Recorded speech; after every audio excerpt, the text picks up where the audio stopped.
morning, everyone. I'm Eleanor Hartwell, and today I'll take you through a journey that's not just mine but ours, as a nation, as we navigate through the tumultuous times from 1800 to 1848. It's a period that has seen the fabric of our society being rewoven by the hands of reform, driven by a newfound spirit of democracy and individualism. In the early 1800s, America was undergoing profound changes.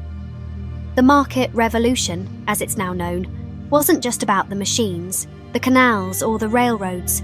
It was about the transformation in how we lived, worked, and thought. As factories rose and markets expanded, people started moving. Not just from farm to city, but from old ideas to new. This mobility wasn't just physical, it was intellectual, a response to the rationalist thinking of the Enlightenment. We began questioning the status quo, questioning our roles in society, and questioning the institutions that bound us. This questioning led to the rise of democratic and individualistic beliefs. No longer were we content to follow blindly. We sought to shape our destinies, to make our voices heard. It was this spirit that inspired the first of our reform movements, the push for temperance. Intemperance, we saw, was not just a personal failing. It was a societal ailment, one that eroded the moral fabric of our communities.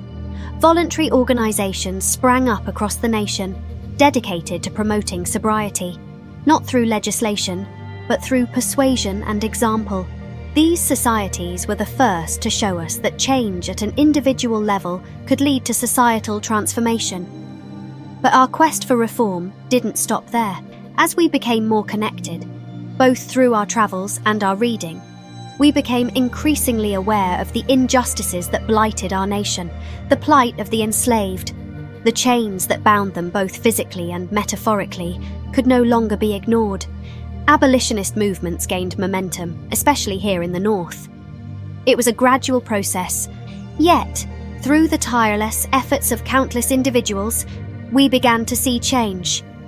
However, this freedom was not absolute. Rights were restricted, opportunities limited. It was a stark reminder that emancipation was but the first step on a long road to equality. This period also witnessed a significant increase in anti-slavery movements.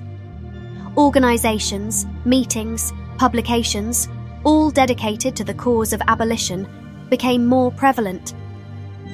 We saw the moral and ethical arguments against slavery gaining strength, bolstered by powerful first-hand accounts of the brutality and inhumanity of the institution. Amidst these movements for temperance and abolition, another voice began to rise, a voice that had long been suppressed, the voice of women. The women's rights movement, sparked by the inequities we faced in every aspect of life, sought to challenge and change the very foundations of our society.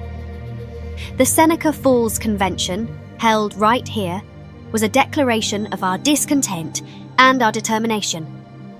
It was a call for equality, for the right to vote, to own property, to divorce, and to have custody of our children. It was a bold statement of our humanity and our rights. Each of these movements, my dear students, was interconnected. The fight for temperance, for abolition, for women's rights, was, at its core, a fight for human dignity and equality. It was a response to the changes brought about by the market revolution, a challenge to the traditional structures of power, and a testament to our growing belief in democracy and individual rights. As we stand here today, in Seneca Falls in 1845, we are at the cusp of change. The journey is long, and the road is fraught with obstacles. Yet, with each step we take, with each voice that joins the chorus, we move closer to the realization of our ideals. Let us then continue this journey, armed with the knowledge of our past and the unshakable belief in the possibility of a better future.